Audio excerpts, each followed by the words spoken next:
Today we'll talk about how to fix or how to solve backup on Picsart. To know how to fix or how to solve backup on Picsart app, you should just go to settings as you see and you can click.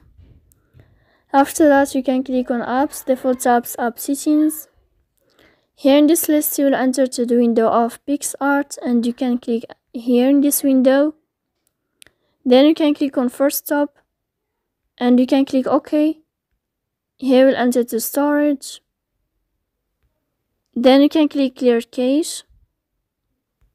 Don't click clear data because that can cause you errors or can delete your account.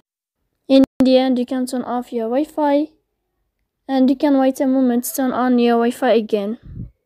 So please don't forget to support us by like and subscribe. See you next time in another video and thank you for your attention.